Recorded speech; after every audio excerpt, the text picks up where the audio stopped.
Magandang gabi po, Luzon, Visayas at Mindanao. Binomba ng tubig at 2 beses na ginitgit ng China Coast Guard ang barko ng Bureau of Fisheries and Aquatic Resources o BFAR sa gitna ng marine research sa Sandy Cay 2 malapit sa Pag-asa Island. Niradyohan pero hindi tumigil ang China na nagresulta sa pagkasira ng BRP Datu Sanday. Sa kabila ng bagong panghaharas, iginiit ng Philippine Coast Guard na hindi matitigil ang regular na operasyon sa lugar. Nakatutok si Joseph Moro.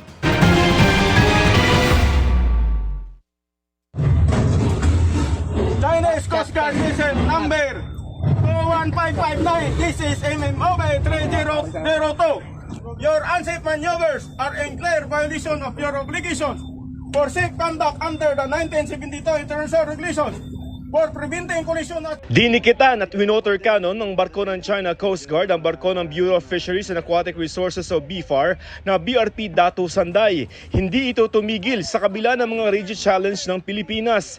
Nangyari ito kahapon ng umaga sa Sandy Cay 2 sa Pag-asa Island sa West Philippine Sea. Ang mas malaking barko ng China Coast Guard kitang-kita kung paano lumapit. Ayon sa Philippine Coast Guard, ginitgit ng 2 beses ang BRP Datu Sanday.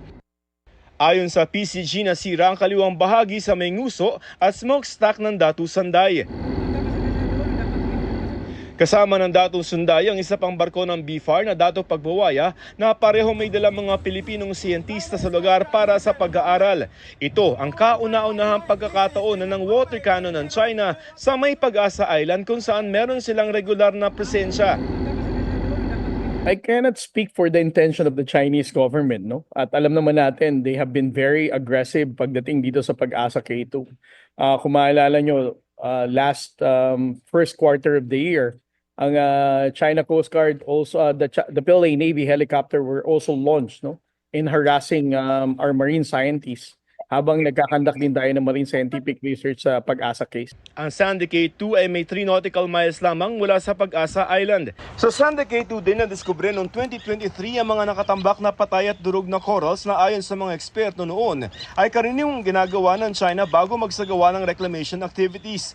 Ilang beses na rin nakaranas ang panghaharas ng BFAR mula sa China sa pagsasagawa nila ng research missions noon. Nagkaroon pa ng insidente na lumipad ng mababa ang isang chopper ng China na naglagay sa peligro sa ilang BFAR researchers dahil nagliparan ng mga patay na coral. Noong April 25, naglabas ng litrato ang China kung saan nakatanim doon ang flag nila. Pero mabilis itong pinabulaanan ng pamahalaan noong April 27 na maglabas ng sariling larawan ng ating pamahalaan. Sa kabila ng mga agresibong aksyong ito ng China sa Pag-asa Island, We have sovereignty over these waters, and that despite of their harassment and bullying, ang ating pong BFAR, ang Coast Guard ay patuloy pa rin pong gagawin ng marine scientific research dito, and it will not stop us in doing this operation. hinihingan pa namin ng panig ang China. Para sa GMA Integrated News, Joseph Morong, nakatutok 24 oras. Sinisisi ng China Coast Guard o CCG ang Pilipinas sa banggaan ng mga barko sa Sandy Cay. Sabi ni CCG spokesperson Liu Dejun, iligal anyang pinasok ng mga barko ng Pilipinas ang Sandy Cay at nagsagawa lang daw sila ng control measures kaugnay rito. Isa pa raw sa mga barko ng Pilipinas ang delikadong lumapit at bumangga sa kanilang barko.